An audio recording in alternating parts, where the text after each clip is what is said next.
அஸ்ஸலாமு அலைக்கும். உங்கள் மீது சாந்தியும் சமாதானமும் உண்டாகட்டும். இன்றைய காலை பொழுது உங்கள் அனைவருக்கும் இனிய பொழுதாக அமைய எல்லாம் வல்ல இறைவனை பிரார்த்தித்தவனாக இன்றைக்கும் குவைத்துடைய பல முக்கியமான செய்திகளை பற்றி தான் பார்க்க போகிறோம். வீடியோவை கடைசி வரைக்கும் பாருங்கள். தெரியாத நண்பர்களுக்கும் மறக்காமல் ஷேர் பண்ணுங்கள். வீடியோ பிடிச்சிருந்தா ஒரு லைக் பண்ணுங்கள், சப்ஸ்கிரைப் பண்ணுங்கள், தொடர்ந்தும் சப்போர்ட் பண்ணுங்கள். தலைப்பில் போட்டுக்கிற செய்தி முதலாவது பார்த்தலாம். இலங்கையுடைய நாணய பெறுமதி இன்னும் கீழே போயிட்டுருக்குது. முன்னாடி டொலர் ரேட் அதிகமாக இருந்துச்சு.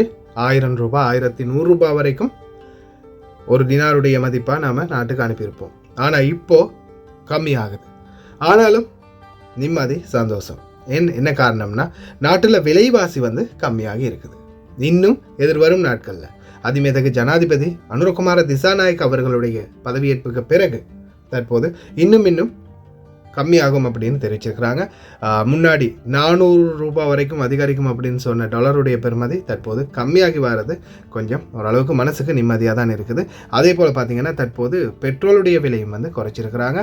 இதன் அடிப்படையில் பார்த்திங்கன்னா 92 ஒக்டேன் பெட்ரோல் 21 ரூபாயாலையும், ஆட்டோ டீசல் 24 ரூபாயாலும், சூப்பர் டீசல் 33 ரூபாயாலும், கெரோசின் மண்ணெண்ணெய் 19 ரூபாயாலும் குறைச்சிருக்கிறதா தெரிவிச்சிருக்கிறாங்க. விலைவாசிகள் குறையும் போது தினார் ரேட்டும் குறைகிறதுல எந்த ஒரு பிரச்சனையும் இல்லை.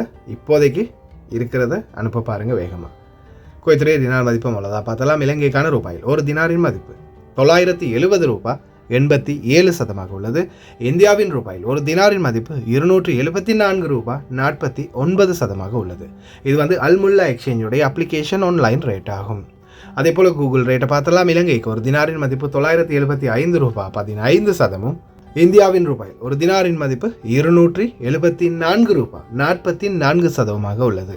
கூகுள் ரேட்டையும் விட கொஞ்சம் அதிகமாக தான் கொடுக்குறாங்க சில எக்ஸ்சேஞ்சுகளில். அதில் குறிப்பாக நம்ம தொடர்ந்தும் தெரிவிக்கிறது சஜில் எக்ஸ்சேஞ்ச் நேற்றைய தினம் பார்த்திங்கன்னா 985 ரூபாய் 15% வழங்கியிருக்கிறாங்க. 50,000 ரூபாய்க்கு உட்பட்ட பரிவர்த்தனைகளுக்கு இலங்கைக்கு. அதே போல் இந்தியாவுக்கும் 274 ரூபாய் 50% வழங்கியிருக்கிறாங்க. குறிப்பாக சஜில் எக்ஸ்சேஞ்சை பொறுத்தவரையில் மற்ற எக்ஸ்சேஞ்சுகளை விட கொஞ்சம் ரேட் இந்த நாட்களில் ரொம்ப அதிகமாகவே கொடுத்தாங்க. நேற்றைய தினம் 995 ரூபாய் இருந்தது, இப்போ 985 ரூபாயாக மாறி இருக்குது. ஆனால் மற்ற எக்ஸ்சேஞ்சுகளில் கிட்டத்தட்ட 970 ரூபாய் வரைக்கும் கம்மியாகி இருக்குது இலங்கைக்குரிய ரேட். 97 23 54 61 வாட்ஸ்அப் இலக்கம் சஜில் எக்ஸ்சேஞ்ச் ஹவாலி பிரான்ச். அதே போல் குவைத்துடைய பல எக்ஸ்சேஞ்சுகளையும் அக்கௌண்ட் நம்பரை மறைச்சிடுறாங்க. இதை பற்றியும் உங்களுக்கு தொடர்ந்துமே தெரியாது. நீங்கள் ஏதாவது ஒரு புதிய எக்ஸ்சேஞ்சுக்கு பழைய பற்று சீட்டோட போகிறீங்களா இருந்தால் நிச்சயமாக அதில் அக்கௌண்ட் நம்பர் இருக்கா அப்படின்றத செக் பண்ணிக்கோங்க. அப்படி இல்லாத பட்சத்தில் எழுதிட்டு போனாலும் பிழை இல்லாத அக்கௌண்ட் நம்பர் எழுதிட்டு போங்க. ஏதாவது ஒரு நம்பர் பிழைச்சாலும் கூட உங்களுடைய பணம் நாட்டுக்கு போய் சேராது. அந்த பணத்தை திரும்ப பெறணுமா இருந்தாலும் ரொம்ப நாட்களாகும், மறுபடியும் கட்டணம் செலுத்த வரும். அதே போல் எக்ஸ்சேஞ்சுகளில் நீங்கள் பணம் அனுப்பி முடித்ததும் வெளியாகாமல் உடனே பற்றுச்சீட்டை செக் பண்ணி பாருங்கள். அதில் உள்ள பேர், டீட்டெயில்ஸ், அக்கௌண்ட் நம்பர் எல்லாமே சரியாக இருக்கான்னு. அதே போல் அவங்க சொன்ன அதே ரேட் தான் அவங்க சேர்த்துருக்குறாங்களா அப்படின்றதையும் பார்த்துக்கோங்க. சில எக்ஸ்சேஞ்சுகளில் ரேட்டு சொன்னதை விட கம்மியாகவும் போட்டுருவாங்க. யுனைடெட் கல்ஃப் எக்ஸ்சேஞ்ச் கார்பரேஷன் இந்தியாவுக்கு பணம் அனுப்ப 750 ஃபில்ஸும் இலங்கை பணம் அனுப்ப ஒரு தினாரும் கட்டணமாக அனுப்பிடுறாங்க. அல்சாமில் எக்ஸ்சேஞ்ச் கார்பரேஷன் ஒரு தினார் மட்டுமே கட்டணமாக அனுப்பிடுறாங்க. யூஜே எக்ஸ்சேஞ்ச் கார்பரேஷன் ஒரு தினார் மட்டுமே கட்டணமாக அனுப்பிடுறாங்க. குவைட் ஏஷியன் இன்டர்நேஷனல் எக்ஸ்சேஞ்ச் 750 ஃபில்ஸ் மற்றும் ஒரு தினார் போன்ற கட்டணங்களும் அனுப்பிடுறாங்க. குவைட்டில் அல்நாதா, ARY, அம்மான் எக்ஸ்சேஞ்ச், யூஜே, அல்சாமில், Ansari exchange, Lulu exchange, Joyalukkas, KBE, UAE, Oman exchange, Bahrain exchange, BEC, world estate exchange, சஜில் exchange, Malik exchange, international exchange, அல்ஷஃபா எக்ஸ்சேஞ்ச், இது போன்ற இன்னும் பல எக்ஸ்சேஞ்சுகள் இருக்குது. தற்போதைக்கு ARY எக்ஸ்சேஞ்ச், அதே போல் அம்மான் எக்ஸ்சேஞ்ச், UAE, விசேடமாக சஜில் எக்ஸ்சேஞ்ச், இது போன்ற எக்ஸ்சேஞ்சுகளில் ரேட் பார்த்திங்கன்னா கொஞ்சம் நல்ல ரேட் இருக்குது. அதே போல் கட்டணம் 900 ஃபில்ஸ் UAE, ARYயில். அதே போல் சஜில் எக்ஸ்சேஞ்ச் ஒரு தினார், அம்மான் எக்ஸ்சேஞ்ச் ஒரு தினார், இது போன்ற இன்னும் சில எக்ஸ்சேஞ்சுகளில் ஒரு தினார் கட்டணமாக அனுப்பிடுறாங்க. குறிப்பாக இலங்கையர்களே, இந்த நாட்களில் பணம் உங்கள் கையில் இருக்குதுன்னா, நாட்டுக்கு அனுப்புறதுக்காக நீங்கள் வச்சுருக்கிறீங்கன்னா, முடிந்த வரைக்கும் இந்த நாட்களில் வேகமாக அனுப்ப பாருங்கள். என்ன காரணம்னா, எதிர்வரும் நாட்களில் இன்னும் கம்மியாகிறதுக்கு வாய்ப்பு இருக்குது. அப்படி கம்மியாகும் போது உங்களுக்கு இருக்கிற ரேட்டையும் விட இன்னும் குறைஞ்சிடும். அதால் முடிஞ்ச வரைக்கும் வேகமாக அனுப்புங்க. நல்ல எக்ஸ்சேஞ்சுகளில் கஷ்டப்பட்டு உழைக்கிற சம்பள பணத்தை அனுப்புங்க. அதே மாதிரி பணிப்பெண்களுக்கும் இந்த வாய்ப்பை பெற்றுக் கொடுங்க ஓட்டுநர்களே. குவைத்துடைய தங்க விலையை பார்த்துடலாம். 1 கிராம் 18 கேரட் தங்கத்தின் விலை 19 தினார் 760 ஃபில்ஸ். ஒரு கிராம் 21 கேரட் தங்கத்தின் விலை 23 தினார் 53 ஃபேல்ஸ். ஒரு கிராம் 22 கேரட் தங்கத்தின் விலை 24 தினார் 159 ஃபேல்ஸ். ஒரு கிராம் 24 கேரட் தூய தங்கத்தின் விலை 26 தினார் 346 ஃபேல்ஸ். தங்க விலை மறுபடியும் படிப்படியாக கம்மியாகிட்டு வருது. பார்க்கலாம் இன்ஷா அல்லாஹ் எதிர்வரும் நாட்களில் இன்னும் கம்மியாகுதா அப்படின்னு. மசகு எண்ணெயினுடைய வீழ்ச்சியும் இதற்கு முக்கியமான ஒரு காரணம். அதிரடி உத்தரவு. மன்னர் ட்விட்டர்லாம் பண்ணாதீங்கப்பா, நேரடியாக வாங்க பேசலாம். அமைச்சர் மூலமாக தகவல். அமைச்சருக்கு நன்றிகளை தெரிவிக்கும் வெளிநாட்டவர்கள். 3 வருடமாக மாறியது மிகவும் சந்தோஷம். கடைகளுக்கு முன்னால் எதுவுமே டிஸ்பிளே பண்ணக்கூடாது, பண்ணினீங்கன்னா அபராதம் நிச்சயம். நேரடியாகவே எச்சரிக்கை விடுக்கும் பொருச்சமீன் நித்யான்ஹு. இதோ லோயர் பேசினதுக்கு அப்புறமா முன்னாள் அமைச்சர்கள் வெளியில் வந்து மீடியாக்களுக்கு பேட்டி.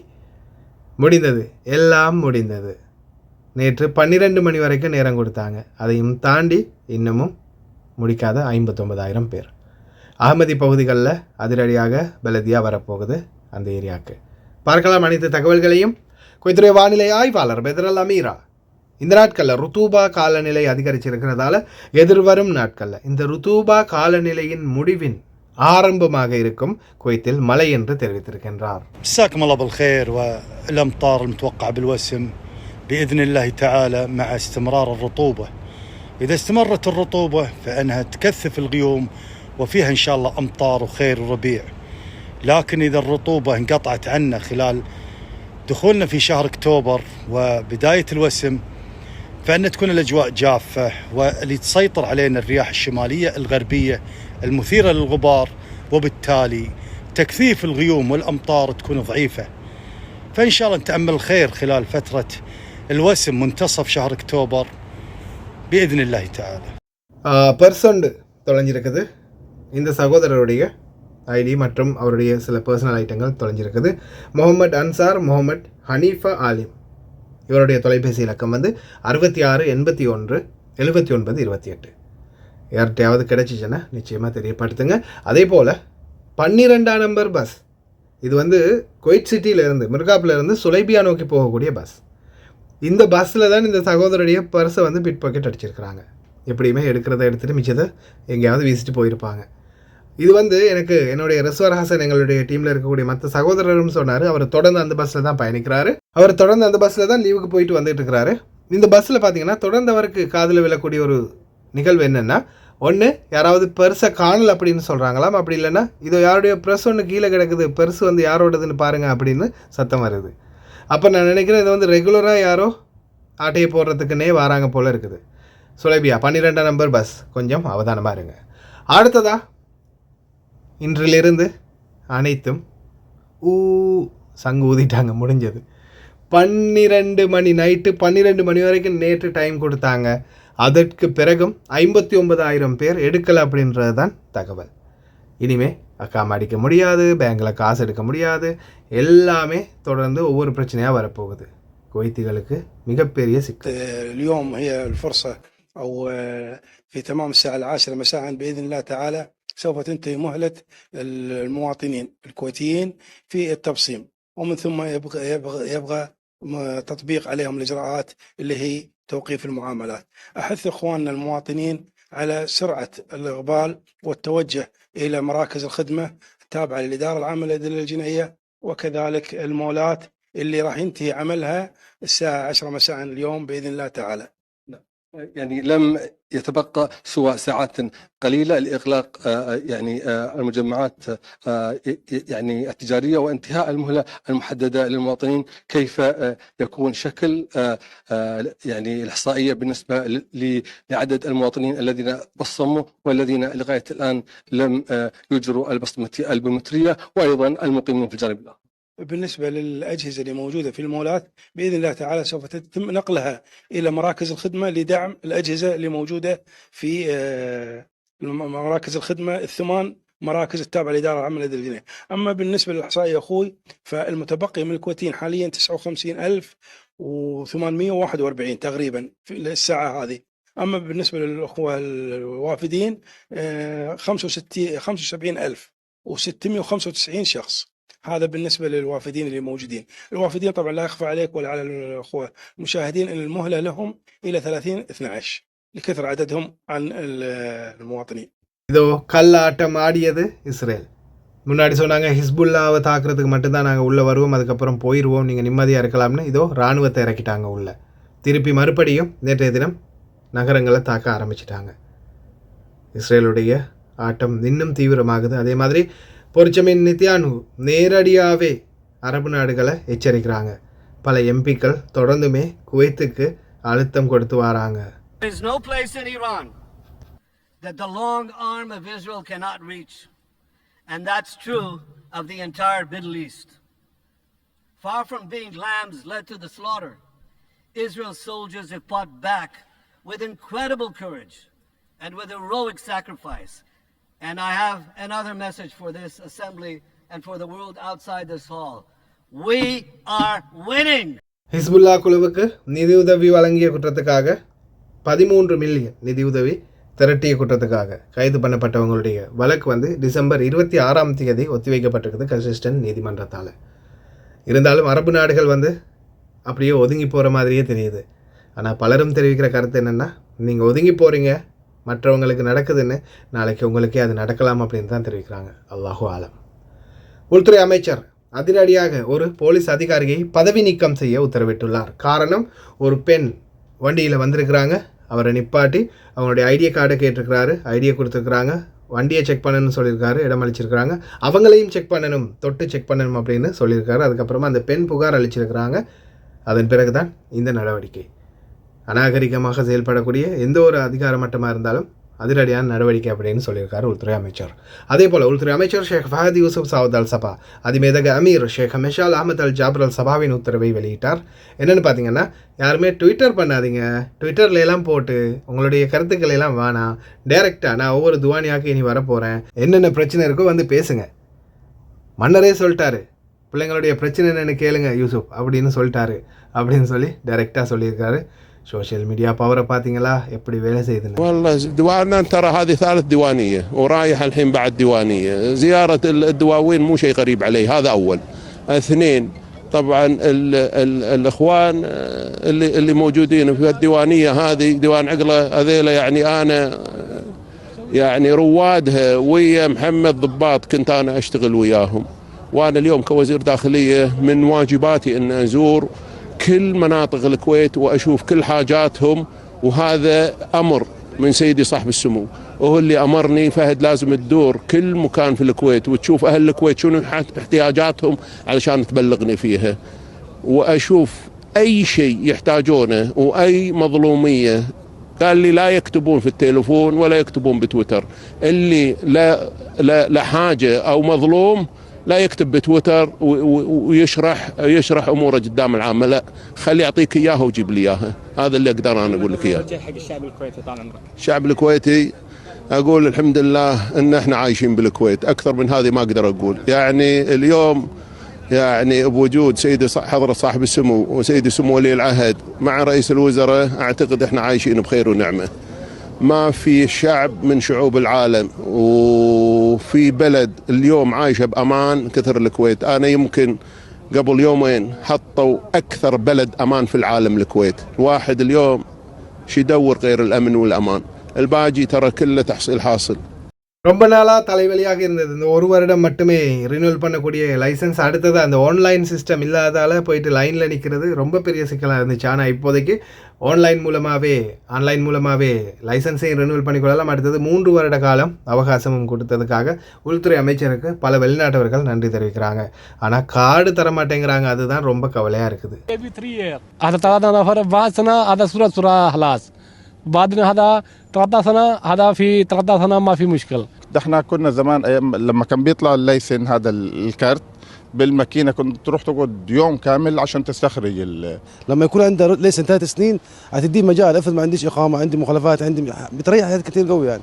وما يجعلش على الوزارات ضغط، تمام، ولا على الكمبيوتر ضغط في تجديد الليسن. ممكن يكون خارج البلاد ومضطر انه هو يجدد الليسن. دلوقتي انا رخصتي انتهت، ممكن انا اجدد دلوقتي وانا واقف على سهل أفضل من إن أنا كنت الأول بضطر أخذ يوم إجازة ولا أروح المرور ولا تاخذ وقت طويل عشان تخلص تجدد رخصة بس مش أكتر يعني. الله يجزاه بالخير، خوش قرار وكثر الله خيره، وهذه مي جديدة على وزير الداخلية. شايف ان القرار ممتاز وفي صالح الوافدين وفي صالح الناس كلها، ربنا يبارك فيه يا رب ويعطيه الصحة والعافية ويبارك في الكويت واهل الكويت يا رب.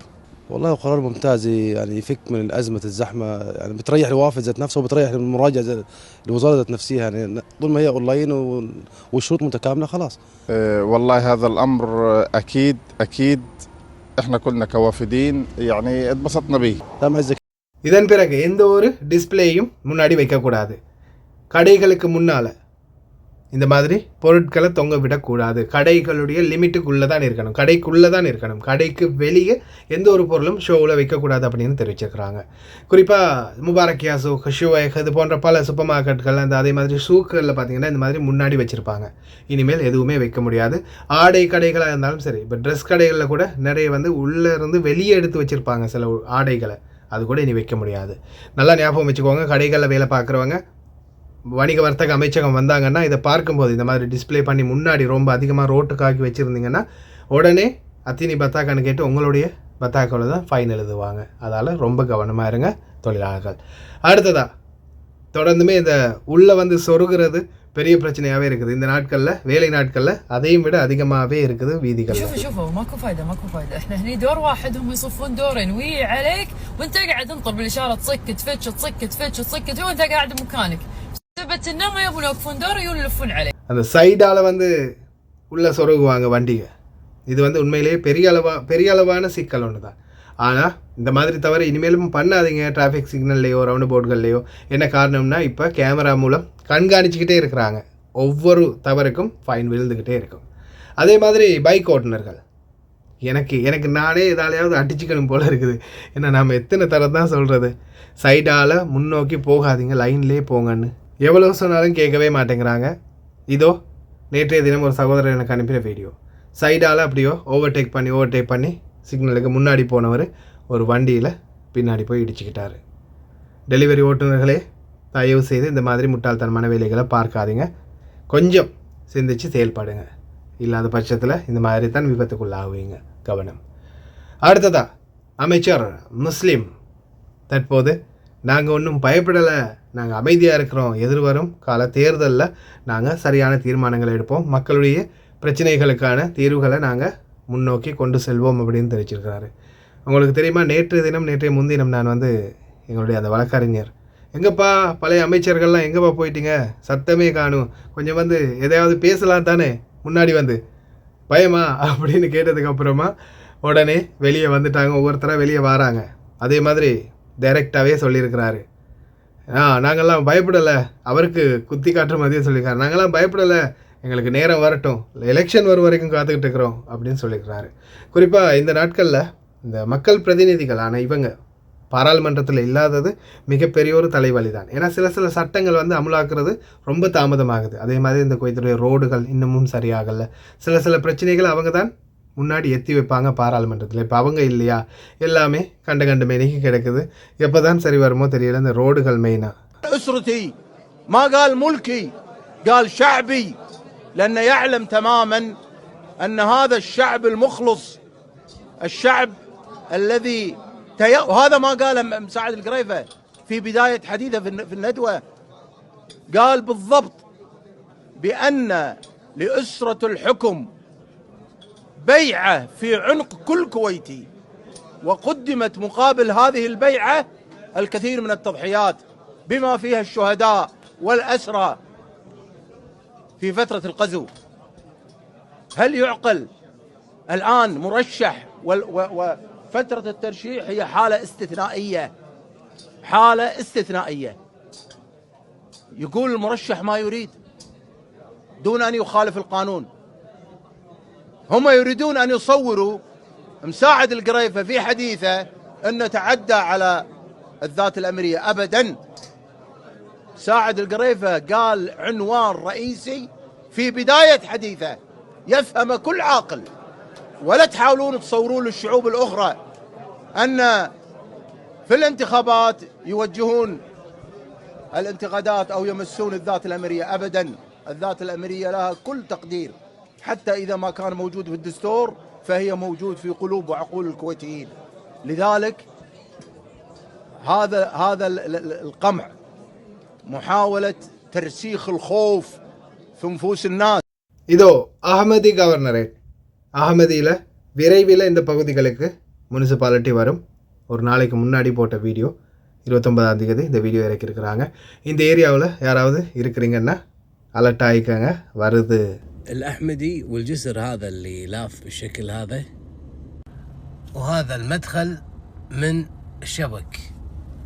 شوفوا الوسخ وشوفوا الغدارة، شوفوا بنفسكم.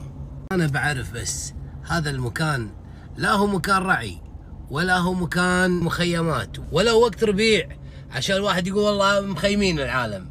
هذه الشاليهات والجبرات اللي انتم تشوفونها حق شنو محطوطة بهالمكان ما ندري. لا فيها شاوي، لا فيها خروف، لا فيها بعير، لا فيها دجاجة، ولا فيها أي شيء أبد. مجرد يعني شغل تالي الليل اللي انتم عارفينه. والبلدية طبعا تمر هني تشوفوا هذه كلها مصافي ومنطقة نفطية. وين البلدية؟ ما ندري. وشوف هذه الأماكن كلها بايبات وكلها يعني شغل نفط وغاز، ومثل ما انتم شايفين فوضى. شوف شاليه ثابت غير متحرك، وناسة الديرة هذه. شوف لك مكان فاضي وحط لك جبرة كذي، وإذا تعرف لك بعد واحد بالبلدية يكون أحسن، وطال عمرك أحلى استراحة وأحلى ياخر. وشوفها عاد إذا جابت لك سعر هم بيعها بعد. كل شيء مسموح، كل شيء ده طالما أن هذه البلدية وهذه سواياها وهذه إنجازاتها كل شيء يصير. صبات وخرسانة، والبيئة يعني توزع أكياس صديقة للبيئة في الجمعيات التعاونية. شوف اليوم تاريخ 29/9، هذا الشاليه شو شلون ثابت بالأرض وعلى الشارع العام أصلا، ولا راد على أحد. هو أكو أحد علشان يرد عليه. هذا الجبل اللي تشوفونه مدري شو اسمه، صيهد، اللي بالأحمدي. يلا شوف قدامك على الشارع العام، منطقة نفطية. باكر يجيك يقول لك والله أمن غذائي، احنا إذا شلت هالجبرة هذه سعر الخروف يصير 200 دينار. أي خروف أي بطيخ يا ابن الحلال. وهذه جبرات الأمن الغذائي اللي كل ما قالوا أمن غذائي. شوف فود تراك هني وجبرة، وعزكم الله حمامات وجبرات هناك الصوب الثاني محمية، وهذه منطقة نفطية وقدام على الشارع. وتاريخ 29/9/2024. يلا وينكم يا بلدية؟ شوفوا الصبات كلها جاهزة، بعد أسبوعين طبعا أو 3 موسم التخييم، وترد الفوضى تعم مرة ثانية. ليش؟ ماكو بلدية، ماكو جهة تحاسب، ما في بيئة، ما في أي أحد أصلا. أنت تعال بس حط اللي تبيش، تبي تسوي، تحاول، تبي تبيع، تبي. وإذا قايوك البلدية يقول ترى أمن غذائي، سعر الخروف يصير 200 دينار. وهذه كذلك بنفس المكان عزبة ثانية تشوفون. شوف هذا الظاهر ناطر التثمين، شوف المساحة اللي ماخذها تبارك الرحمن. لا وقريبة على الشارع، هذه تجيب له سعر أكثر. هذه فوضى. أمن غذائي، ها شوف الأمن الغذائي معاي. الظاهر الأمن الغذائي بالبقالة هذه. الله العظيم حرام والله يصير بهالديرة كذي، والله حرام. شوف هذه باشر تلقاها بمزاد للبيع. شوف الوسخ، شوف الغدورات. وين البيئة؟ أنا بفهم وين البيئة؟ صدق وين البيئة يعني؟ وقدورات وركام مدري شنو، عفسة. لا حول ولا قوة إلا بالله. الله يعينك يا الكويت، الله يعينك يا الكويت. ஏன்னா குறிப்பாகவே இந்த மாதிரி பகுதிகள் இப்போ இந்த வீடியோ ஃபுல்லாகவே காட்டியிருக்கிறேன், நல்லாவே பார்த்துருப்பீங்க. இந்த மாதிரி இடங்களில் ஒரு சிலர் வந்து ஏமாற்றி தலையில் கட்டி விட்டுட்டு போயிடுவாங்க. நம்ம இடம் தான் அப்படின்னு சொல்லி தெரியாத குவைத்திகளுக்கு கொஞ்சம் பணத்தை வாங்கிட்டு எழுதி கொடுத்துட்டு போகிற மாதிரி போயிடுவாங்க. அதுக்கப்புறம் பார்த்தா அது அரசாங்க இடமாக இருக்கும். அதே மாதிரி இப்போ சில இடங்களில் பார்த்திங்கன்னா கம்பெனிகளுடைய அக்கமடேஷன் மாதிரி எங்கேயாவது வச்சுருப்பாங்க, இல்லைனா ஸ்டோர் மாதிரி எங்கேயாவது, அப்படி இல்லைன்னா அந்த துவானியாக்களை வச்சுருப்பாங்க. அந்த இடங்களில் இப்போ இருக்கக்கூடிய தொழிலாளர்கள் குவைத்துடைய முனிசிபாலிட்டி வந்து செக் பண்ணும்போது அந்த இடத்துல யார் இருக்கிறாங்களோ அவங்களுக்கு தான் டைரெக்டாகவே இந்த பிரச்சனை வந்து போகும். உடனே என்ன பண்ணுவாங்க தெரியுமா? உடனே அதிரடியாகவே ஃபைனை போடுவாங்க. யார் பேருக்கு? உங்கள் பேரில் தான் ஃபைனை போடுவாங்க. அதால் தயவு செய்து ரொம்ப கவனமாக இருங்க. ஏதாவது இந்த மாதிரி யாராவது வந்தாங்கன்னா முடிஞ்ச வரைக்கும் உங்கள் பத்தாக்காவை கொடுக்குறத தவிர்த்துக்கோங்க. கேட்டால் கஃபீல்கிட்ட இருக்குது, பத்தாக்கா மாஃபி அப்படின்னு சொல்லி அவாய்ட் பண்ணிவிட்டு மெதுவாக கஃபீலுக்கு கால் பண்ணி ஃபோனை கொடுத்துடுங்க. கொஞ்சம் நீங்கள் ஒதுங்குறது நல்லது. பத்தாக்காவை கொடுத்தீங்கன்னா ஃபைன் உங்கள் மேலே தான் விழும். அதால் ரொம்ப கவனமாக இருங்க இந்த மாதிரி இடங்களில் இருக்கக்கூடியவங்க. ஓகே ஃப்ரெண்ட்ஸ், கடைசி வரைக்கும் பார்த்த எல்லாருக்குமே ரொம்ப நன்றி. தெரியாத நண்பர்களுக்கும் மறக்காமல் ஷேர் பண்ணுங்கள். வீடியோ பிடிச்சிருந்தால் ஒரு லைக் பண்ணுங்கள், சப்ஸ்கிரைப் பண்ணுங்கள். இன்னொரு நல்ல வீடியோவில் சந்திக்கலாம்.